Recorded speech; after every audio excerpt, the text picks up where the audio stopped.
don't see them. They shouldn't be there. They should not be there. Let's be honest, though. The 12-game playoff is far superior to what it was, though. Right? Like the 4-game didn't make sense. You got, especially when there was Power 5 conferences, you couldn't even get the guys that won their their championships in. So at least now there's a little more, it looks like normal football as opposed to what it was.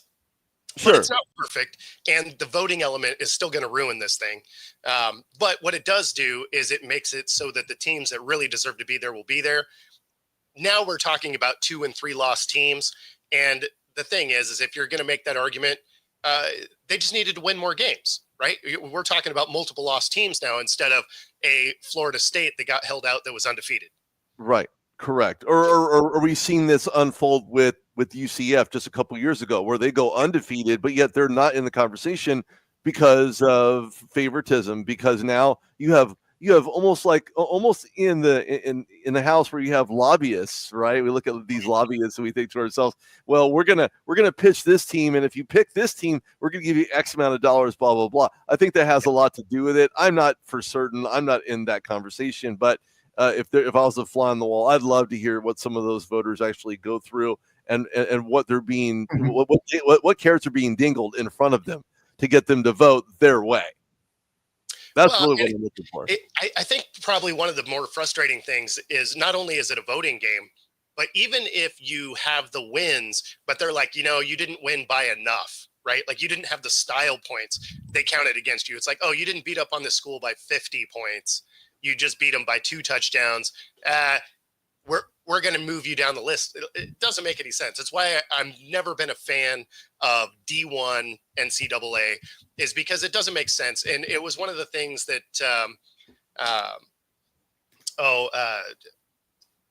the old coach for Wazoo, I don't know why I'm blanking his name offhand, but he's just like, oh, it works in every other style of football. Why can't we figure it out for, the NCAA? And he was right. He was right. And even though they've expanded it to this 12 team, and I believe it's moving to 14 next year, the back end of it is still going to be flawed. There's no question about it. But at least there's a true playoff that we can watch now.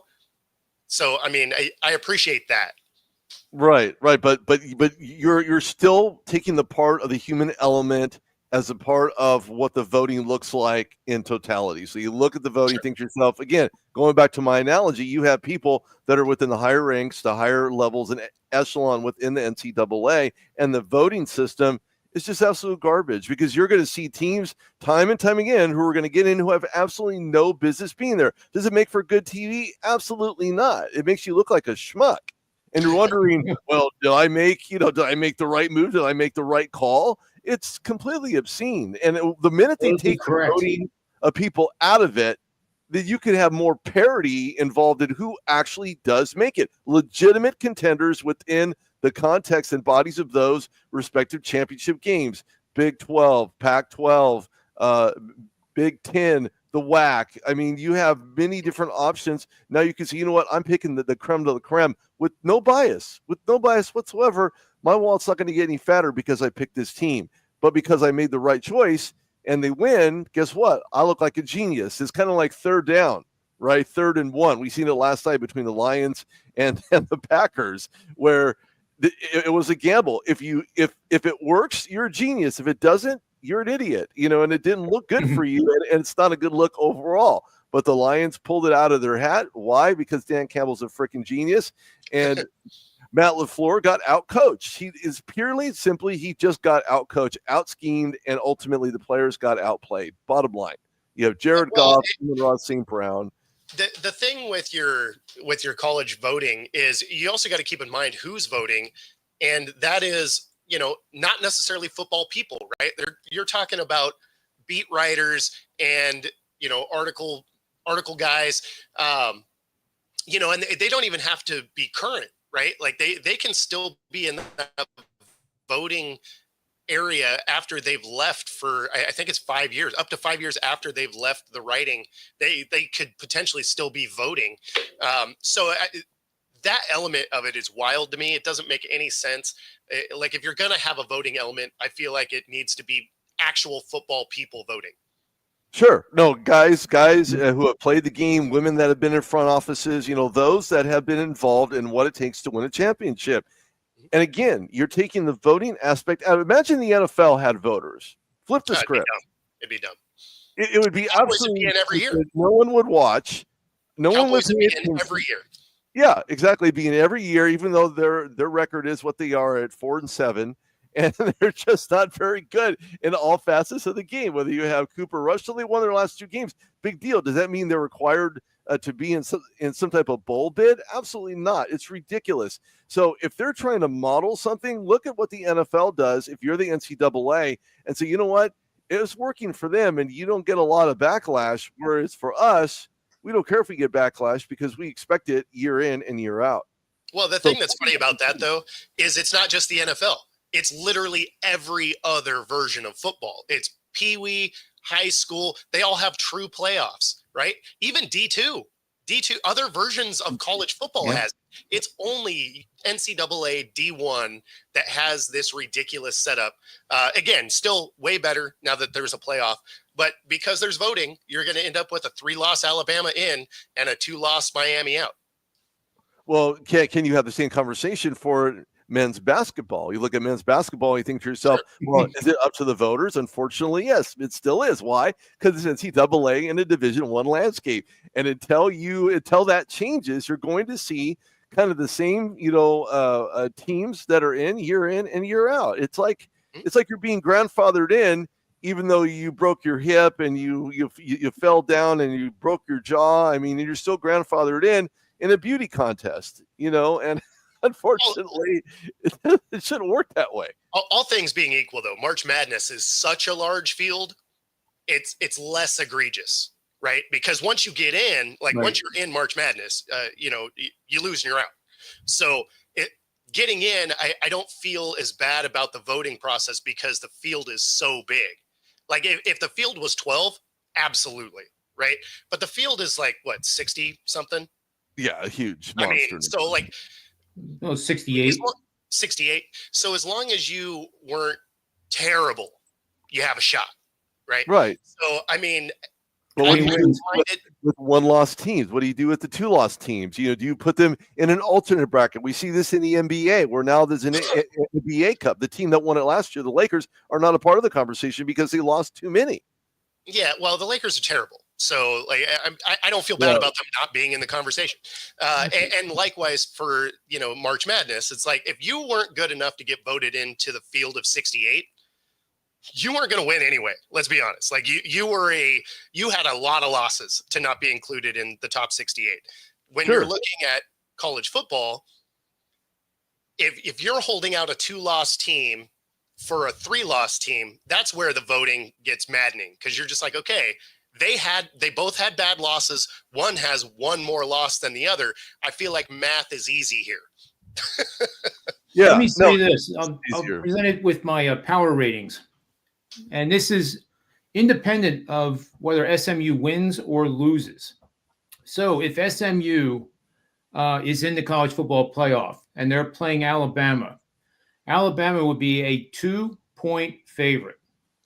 If they're playing Miami, SMU would be favored by 2.5. If they're playing Ole Miss, it would be pick'em. If they're playing Boise State, they're favored by 10. So Boise State and UNLV play tonight, and the winner of that is going to be one of the conference champions, but I guess they'll be seeded 12. Maybe with all due respect to those teams, I always say that because there's parents watching their kids. Bo had parents watching them play professional football. I get it. So I don't like putting anything down, but maybe we just go with 4 conferences for the 4 top seeds and move this whole thing to 16 teams and no buys. Yeah. You get 2 home games, and then the bowl games take over from there. Yeah. So it is going to move to 14. So, I mean, you're almost there anyway. Make it 16. It doesn't it kind of cheapen. I mean, not that the bowl games have been real for a number of years anyway, but I feel like the bowl games have been cheapened so much. Last year we had some 5-win teams get in because 6-win teams didn't want to play. It seems like some of these bowl games should probably go away. I feel like we didn't need a Pop-Tart bowl where, you had a Pop-Tart guy running around the field and stuff like it. I feel like they're damaging the game. Yeah, there's a lot of marketing associated with how these games are perceived by the common public, and they'll use marketing tools like your familiar Pop-Tarts or maybe a Fruit Loop bowl, no pun intended, because that could actually work out, and you're welcome in advance for that. There's a lot of there's a lot of unnecessary bowl games, to be honest with you, and there have been. And the sad thing is that every single year it's the same horrible teams and the same horribly marketed byproduct names, for these bowl games, which is absurd. And you look at teams like Ohio State versus Arizona State. Okay, so Arizona State torched Arizona. Big whoop. Anybody could torch Arizona. If I was a single player throwing and catching to myself and playing defense, I could probably win and beat Arizona State. But as far as to your point of where these teams are in their respective landscape, sure, give Georgia versus Texas, some higher clout. Why? Because both of these teams have shown that their capabilities of getting to the next level have been consistent. Whereas teams like Marshall and Louisiana, what? Sun Belt Championship? Really? Okay, sure. That's all you got?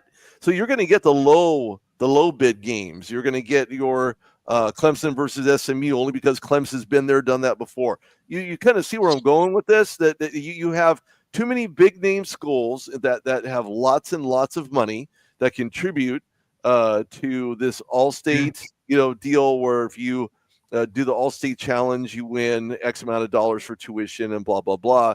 But they get a higher tier. They get better marketing because they have deeper pockets. And that makes like the SEC championship, we know the SEC's loaded. There's no one that could tell me otherwise. So, I'm just saying that ultimately you look at a lot of these teams, A, still have no business being there, and B, you haven't even watched them during the regular season to know who the hell they are, who their starting quarterback is. The only reason why you know is because the announcer gives you the rundown of who's starting under center with his stats and all that good stuff. But outside of that, you're like, who?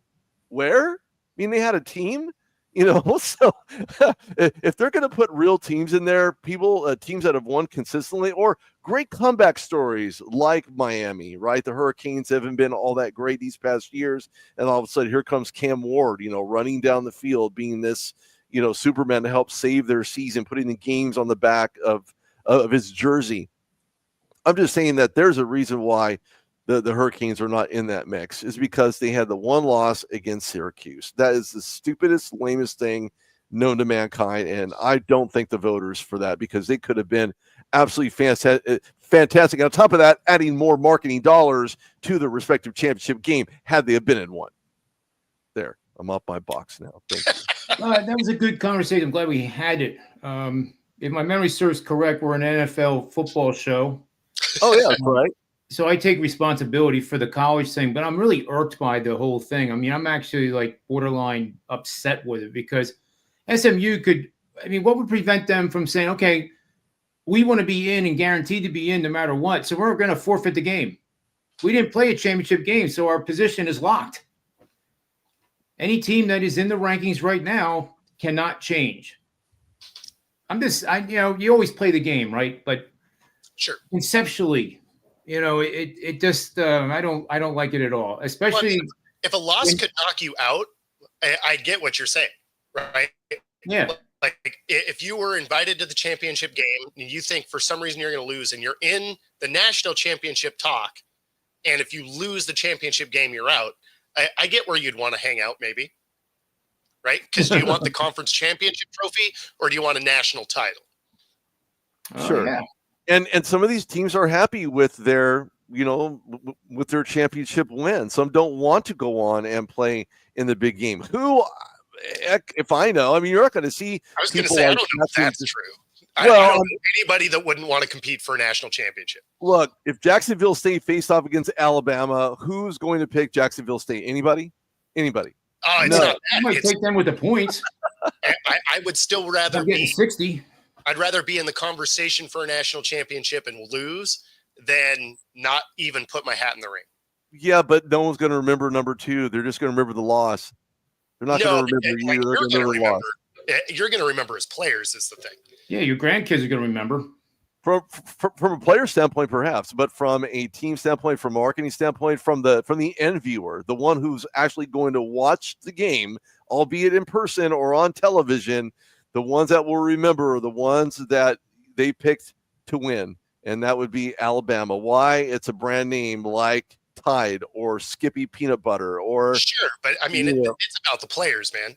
Like, oh no, I know. Believe me, I've interviewed plenty of them. If I was a player, I'd want to be up in that mix. There's no way you're going to tear me down from wanting to be there to compete, not only for the national title, but just to compete against some of the best. Some people. Yeah, I see what you're saying. It's even TV ratings and revenue. Yeah, on the player side, though, having been in a championship game, I can tell you, I would rather fight for the big title and a ring and lose than not even try. Well, then those teams have no confidence in their capabilities of getting to the next level to win at that next level, whoever they face if they win their respective championship game. And that's a shame. My dad always taught me athletically that it's always better to be a smaller fish in a huge pond than it is to be the biggest fish in a small pond. No question. No doubt. And I think that sums it up. Let's move on to the Philadelphia Eagles, if we may. And by the way, before we go into, I will say this, that Penn State come Monday or even Sunday will be the number 1 seed in this college football playoff. So that gives you a hint of who I've already bet on. And that involves 2 games, obviously. The Georgia game I don't really like too much. I think Texas's defense is too good, but the numbers speak to Georgia. So that's what we do every year. That's why I'm hitting 67%. Mascots and team names matter nothing. But in the NFL, they kind of do. And the Eagles are really, really putting it together. They're getting better each week. I don't think they'd be anywhere near where they are right now if it wasn't for Saquon Barkley. And I feel very strongly that either him or King Henry breaks the Eric Dickerson record, which is like it's like Sosa and McGuire going head to head for the home run title. 19, whatever year that was, 2000, I guess it was, 1999, somewhere around there. Mm-hmm. It's similar because, we also have the asterisk in there too, because we're doing 17 games, whereas Eric Dickerson was 16 games. But if either one of them breaks the record, I think they should automatically get the MVP. If both of them do it, co-MVPs. I mean, I just can't think of a record that was deemed unattainable for so many years as the value of the running back continued to diminish in the NFL. So it's pretty exciting stuff, especially in Philly.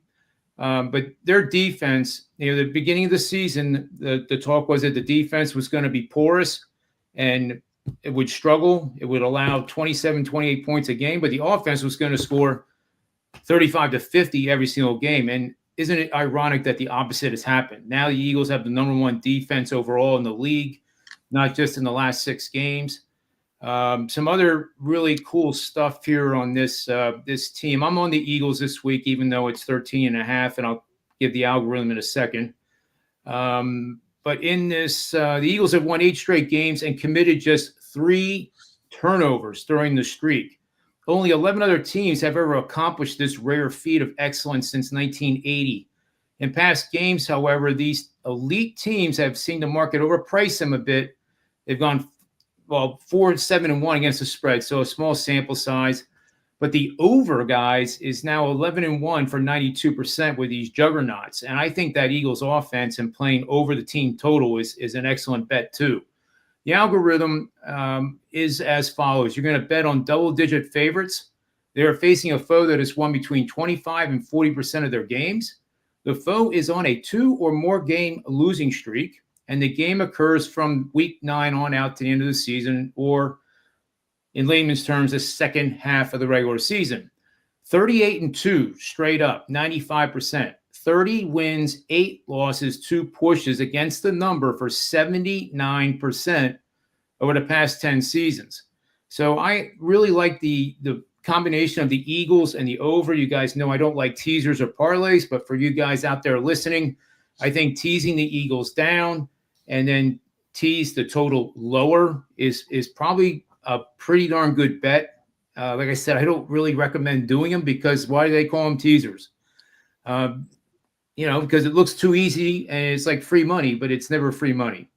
Let's start with Rudy here on this game. And I'm going to start with this. Are the Eagles really a legitimate Super Bowl contending team at this point?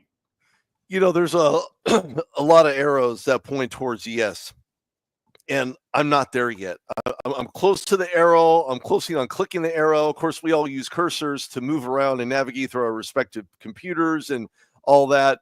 And you could say that the arrow points upwards. It does point upwards. I'm just not clicking on them right now. And there's a lot of reasons why. They have been relatively more consistent than I thought they would be at this time of the year. With that being said, injuries don't seem to be an issue for the Eagles, at least at this point. With that being said, they're facing off against the Carolina team that seems to be winning more games with Bryce Young than I thought they would probably ever win, at least this season. And, of course, season's far from done, as well as for the Eagles. So the season that is and was scheduled to be somewhat tumultuous for Philadelphia, trying to get back to a Super Bowl, shape, if you will, getting Jalen Hurts back under center to a point where now his escapability allows for him not to be a liability. Decision-making by Sirianni seems to not be as much of a liability. Of course, I, have some Eagles fans on my timeline. Seth Joyner, former Eagle who clearly and vehemently voices his opinion on X on quite a few occasions during the game and questions sometimes what Nick Sirianni does or doesn't do. And, of course, as fans, it's easy to scrutinize. It's easier to say, well, they should have done this or they should have done that. That doesn't necessarily mean that it's going to happen that way. And there's nothing to say that it won't happen that way. But I think the Eagles is certainly on case here in regards to maybe a top 5 within the NFC in total. Of course, the leader of the pack is, the Detroit Lions, who won last night against a very good and formidable Green Bay Packers team who kept it extremely close in the second half of that game. So as far as where the Packers land, they need to win out. If they don't win out, they're done. They won't make it to the playoffs, and there'll be no such thing as playoffs. However, the Eagles are certainly on a roll. I like where they're headed. I like where they're trending, but I have to see more from them. As far as Saquon Barkley is concerned, I interviewed Eric Dickerson once, and one of the things that we spoke of and we discussed was what was going to happen if someone decided to break or had the availability to break his rushing record. And he says, well, I'll be all right with that. I think I'll be okay with it. Well, that's, here we are years later. I think he's still going to be okay with it. But I think that when you look at by contrast of how Eric Dickerson grew up, small Texas town, nobody knew him. He didn't know anybody. He lived very menially in his environment, and the way that he grew up and how he grew up says a lot about who he is as an individual. And for someone to break his record, I think it would be someone like a Saquon Barkley. I don't see Derrick Henry doing that before Saquon Barkley. And I say that in all due respect to the Ravens and Derrick Henry and the fact alone that they've been able to get those solid rushes. But me and Bo have been on the same page all season long in regards to they're not utilizing him correctly. Third and shorts. They don't put him out in the flat somewhere. They're not using him in a productive way that would allow for him to gain. And of course, when you look at the defense for Baltimore, not really putting them in positive water in regards to positioning for the offense to get them in good field position and to be able to run that ball in the end zone. So Saquon would, I don't know, walk away with the MVP, but he's certainly number 1, if not number 2, next to the aforementioned Lamar Jackson, the center, the quarterback under center for the Baltimore Ravens. And I can go on about Lamar Jackson as well, but I'll decline that only from the standpoint of what we're talking about here. Yeah, I like it. Well, Bo, let's hear your thoughts here. We have 3 more games to go after this, but do you think the Eagles could be prone to a letdown here? I think no, but just because of the situation chasing Detroit and that we're more than halfway through the season. Every game now becomes monumentally important for that seeding and only the top seed gets that bye, and that bye is huge. I mean, you cannot overestimate the value of the bye and that extra week of rest. So do you think they're prone to a possible letdown? I mean, if you mean them losing outright, no. But the Panthers have played teams tough, even in losses as of late, right? I mean, they took KC down to the wire.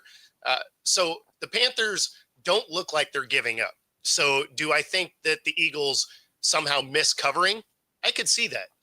But that being said, they have put together the best defense, especially as of late. They've really, even on offense, started to overcome shortcomings of Sirianni play calling. They've overcome a lot of fourth and 1, 4th and 2, 4th and 4s that they decided to go for that didn't work out just because they seem to follow the analytics rather than what the game is actually providing in front of you. So I can't imagine that they fall to the Panthers this week just because the Panthers are so bad. But do they have a letdown coming? No question. Probably not this week, though. No, yeah, I tend to agree. You're right. And believe it or not, the letdown probably, speaking analytically and historically, ironically, it could be the Dallas Cowboys when they come into town, because you could easily look them as a win before the game even starts. But to Sirianni's credit, he's gotten rid of the clipboard. I've calmed down about the analytical calls. There hasn't been any decision-making process on 4th downs recently, and a lot of times that's because they are winning.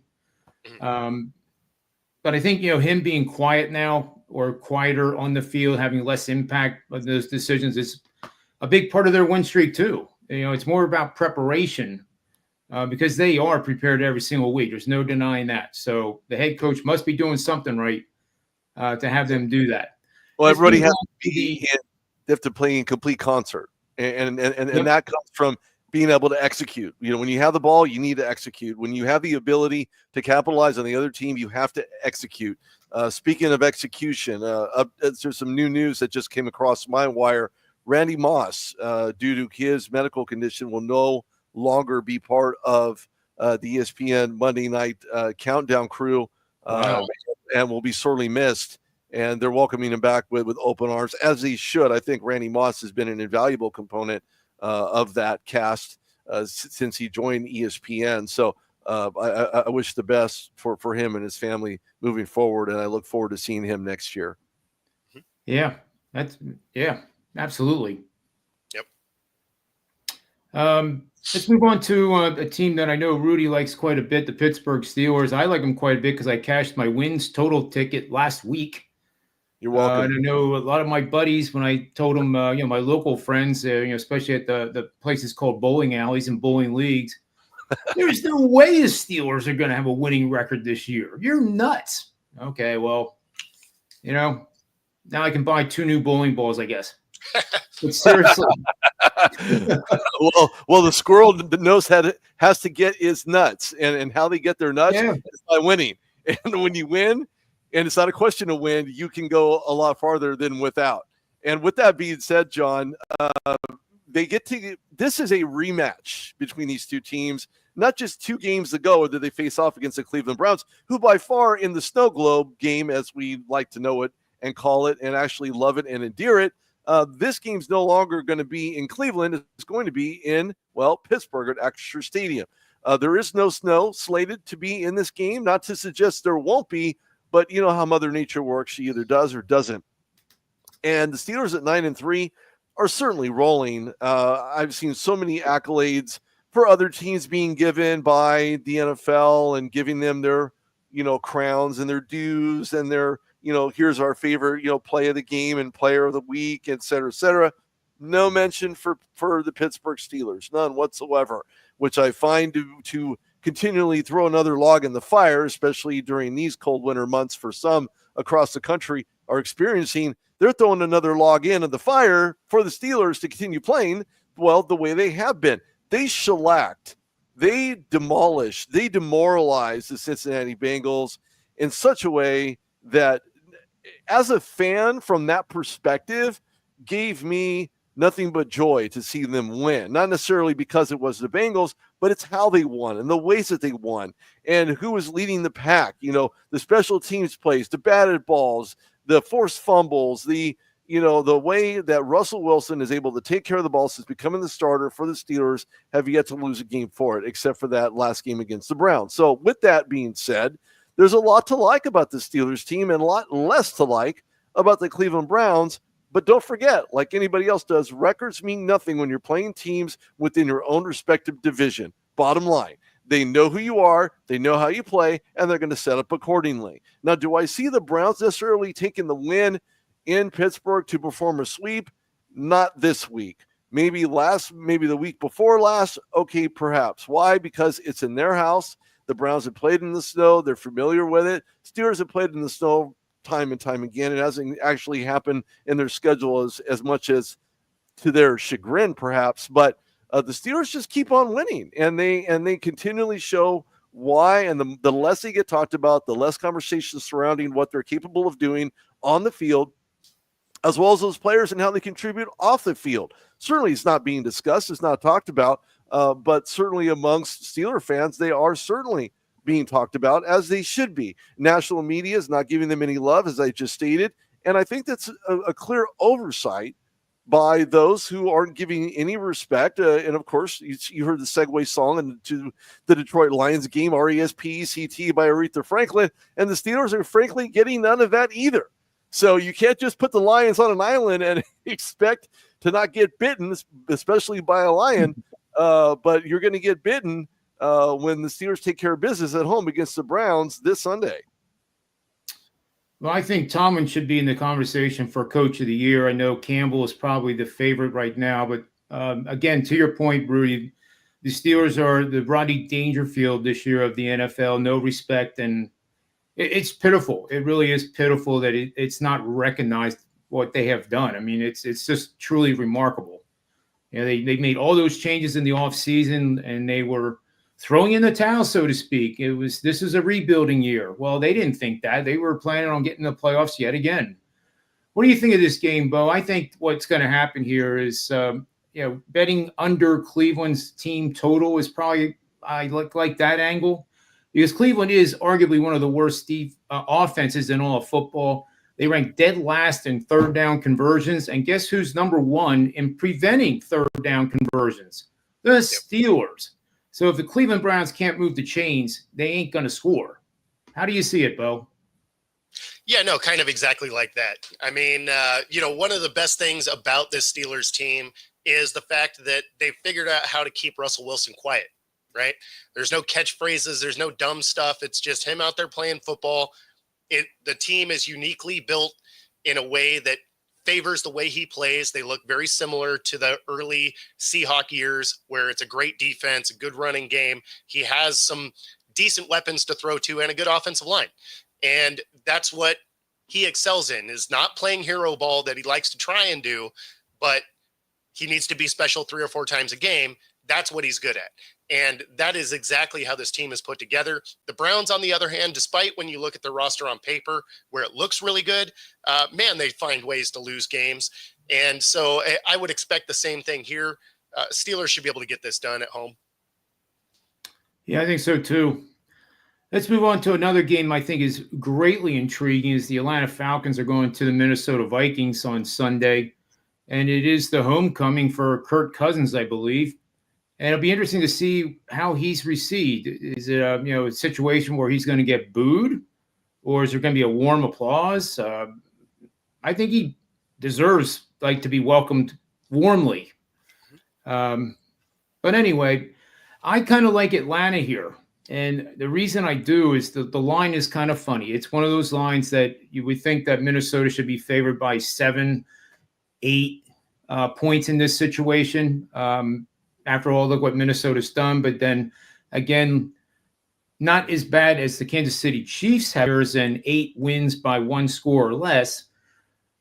They have played well, and they are definitely in the hunt. I mean, they are a team that could contend for a Super Bowl. I can make a case for it. Will they? Probably not.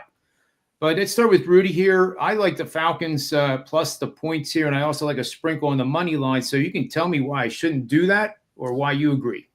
Well, there's a lot of reasons why I don't like it, because it's Kirk Cousins. Kirk Cousins, I think that kind of speaks for itself. Now, in all seriousness, he's helped them get to where they're at right now. And I'll be honest with you, as poorly as he played last week with multiple interceptions, his decisiveness on where to throw the ball, when to throw the ball, who to throw the ball to, certainly says a lot for his inability to get anything done, at least in the offensive department. With that being said, there's a lot to like about this Falcons team, at least on the defensive side of the ball. And maybe for some reason, Kirk Cousins finds a way to not throw an interception because he hasn't done it in back-to-back games in quite some time. So I like the Falcons here. But I like the Vikings more. And there's a reason why I like the Vikings more.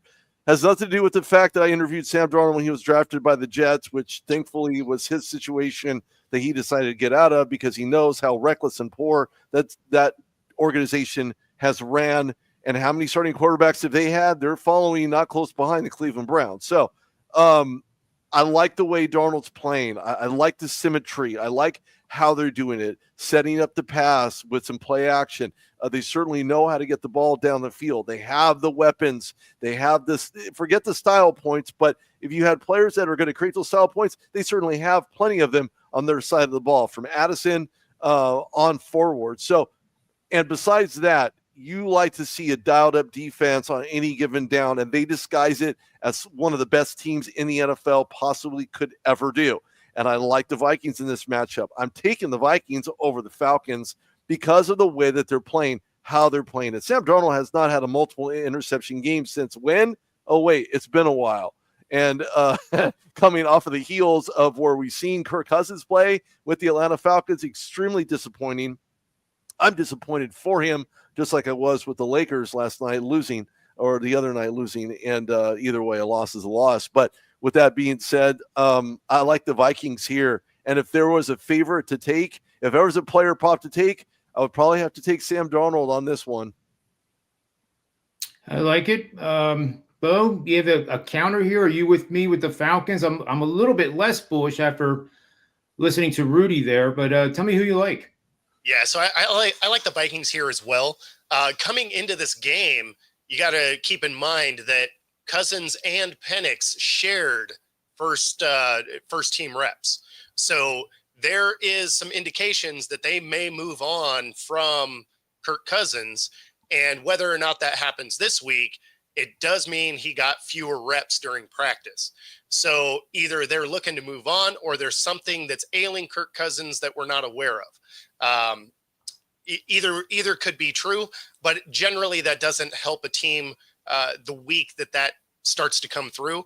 The other thing to keep in mind here is the line is 5.5, and 5.5 is that magic number where the under cashes in a lot. So that's where I do like your Atlanta pick, because they are a 5.5 dog on this. And for whatever reason, as soon as that 5.5 comes through, the dog shows out for some reason. But I still like the Vikings here. All right, I guess I'll have to rethink the Falcons pick then, I guess. Yeah, that's what this is all about. Nobody has all the answers, right? No. But it is a nervous pick. It's like taking the Jaguars or taking the Giants to beat the Saints this week, which is something I think is going to happen. It's a meaningless game at this point for the league and the playoff contenders. But the last game we'll go through quickly, and then we'll do our show best bets. We are 22-10 after a 1-2 week last week. It was our first losing week, I think, of the entire shows, at least since week 2. So, kudos to all of us, right? High fives around the board, and we'll look to rebound today with our best bets. But the last game is the big one, the Chargers on the road against the Chiefs. And I've mentioned already the Chiefs are winning kind of like the Minnesota Vikings did a few years back. They are doing it. They're getting W's, but they're getting outstatted in the games. And sometimes the referees happen to blow the whistle at the right time. Not saying that these games are fixed, which I would never think in a million years they are. The game is too complex to have a game fixed by one person. But anyway, they have gotten it done, though, however. But I think they are going to be going up against a well-coached Jim Harbaugh team. I disliked him. I don't use the word hate anymore, but I disliked him when he was at Michigan. I think because of my bias with Penn State and every other team not named Ohio State and Michigan. But he's getting the job done. He's basically second time around in the NFL, but he's a rookie head coach. Let's call it as it is. And he's really got the job done. So I like the Chargers here to enact some revenge here on Kansas City. And there is a little betting system I'll read off quickly. It's gone only 28-11 against the spread for 72% winning bets over the last 35 seasons. That's how big the database is. Bet on road teams priced as a 4 or fewer point dog. The game is played on grass. The dog won 2 or fewer games against divisional opponents in the previous season. They are coming off a road win, and they are facing a divisional foe. That set of parameters, again, 28-11 against the spread, 72% winning bets over the last 35 seasons. This is one of my premium bets for the clients, and it is the Chargers. Have fun talking me off the cliff with this one, Rudy. Well, if you're going to talk, if I'm going to talk off the cliff, you may as well have a parachute strapped to your back because you're in for a bumpy ride. And I say that because the San Diego / LA Chargers, to me, they're still in San Diego, so it really doesn't matter. But I look at the Chargers and I think to myself, okay, so they're winning. That's good. They feel good. It's a feel-good story. Justin Herbert finally getting an opportunity to go deep in the playoffs. And, you have the Harbaugh, one of the Harbaugh brothers who certainly is, this is the second go-around. Last time him and his brother faced off. His brother got the better of him. And in this past game, that exactly happened. Well, again, his brother got the best of him. So there's a lot to like about the Chargers. They're on an uphill, swing. They're certainly making the right push at the right time with the least amount of injuries, at least in the AFC West. And at 8-4, I like where the Bolts are heading. They're certainly trending in the right direction. And hopefully no one's going to get struck by this bolt. But if they do, it's going to be in the neck of the woods that runs through Kansas City. And I say that because, well, the Chiefs at Giga Stadium are going to be running the show. Now they've already clinched the playoff spot at 11-1.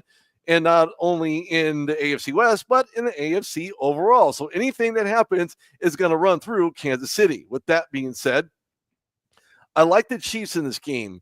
It's going to be close. It's going to be a lot closer than the rearview mirror makes it appear. But I like the Chiefs in this one. I think they have too many weapons. It's the rinse and repeat show for Patrick Mahomes. I watched a post-game presser where he's very stoic. He follows a very verbal tone. And that resonates with those people within the presser room. And I think Kansas City ends up getting this win because they've done this too many times, too often. And it's against a divisional foe. Again, going back to what I said earlier, this is about two teams that are very familiar with one another. And for the Chiefs not to prepare for what Herbert and Harbaugh led LA Chargers team actually are and what they're planning on doing is going to be all for naught. So I always put that into consideration regardless of what team you're facing, what team you're playing. It's about preparation and execution. And if the Chargers can execute with the least amount of mistakes, they win. Unfortunately, I don't see that happening. I think Kansas City goes on and becomes 12-1. Very good. Bo, with the time we have remaining, which is about probably 90 seconds because you have a show coming up that everyone that's listening here, you might as well just transition yourself into that show too, because it's a very good one. Any thoughts on this matchup here with the Chargers and the Chiefs?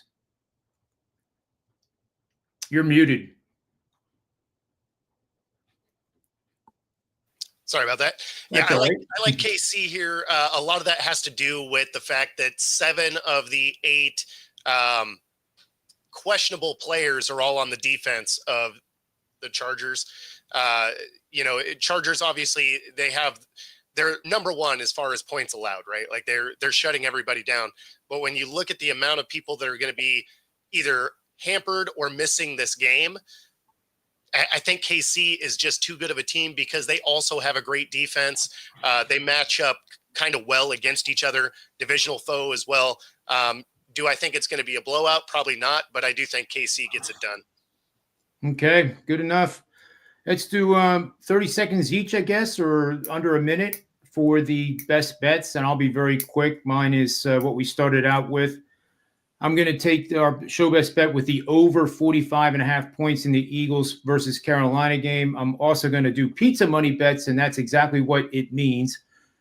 Small bets just to make it entertaining and have fun. I'm going to take Saquon Barkley, 150 plus yards at 3-1 odds, which I think is really kind of cheap.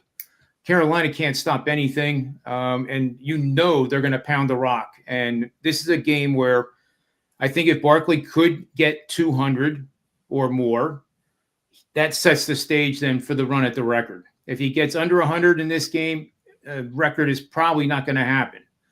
But again, no head coach designs a game plan to get somebody a record. They're there to win. But I think they get there through Barkley. The other bet is over 175 rushing yards for Barkley at 6.5 to 1. That buys a lot of pizzas using pizza money bet. Rudy, what is your best bet for the show? My best bet is going to be Atlanta and Minnesota. And these teams couldn't be more equalized on the sports line from what I understand and what I'm looking at here. One's over by 5.5 and one is under at 5.5. I'll let you guys figure out who's who. But with that, again, going back to Minnesota, I think they're going to cover the under without a shadow of a doubt. There's no way anybody's going to be able to take that away from me. I'm keeping it and I'm rolling with it. I think that's going to be fantastic. Good stuff. And Bo, you can bring up the anchor here with our hopefully 3 in a row best bets for the show. What is it? Yeah, so I like the Jets to cover against the Dolphins. Dolphins win, but I like the Jets to cover here. The Dolphins are a 6-point favorite, but I guess they forget that they don't play defense very well, right? And although the Jets haven't been able to get things done, this is a game that's going to be down in Miami. The weather's going to be fine. I would imagine that this will be kind of a game that, brings some hope to a fan base that shouldn't have any. And, I think they get the cover. I love it. Last but not least, I started out December scorching hot, guys, and humbly stated, it's like 23-6 across all sports. College basketball in 30 years, I've never had a start like this. It is sitting at 22-5 for the season, which I still can't believe the numbers are. They get the credit. So if anybody's new, you can get the whole weekend for just $25. It helps support the show and a lot of other good things. So if you want to get the research that goes with these plays is extensive and shows you why you want to bet the game, then just give me a message on the X at John Ryan Sports, the number 1, and we'll get you on board. So Rudy, thanks for being on. Bo, as always, this is a trio of very smart guys. Have gone 22-10. 69% against the spread. Here, you can't make it up. It's all fact-checked and documented. So until next Thursday, remember the simple thing I always say, bet with your heads and never over it, and may all the wins be yours.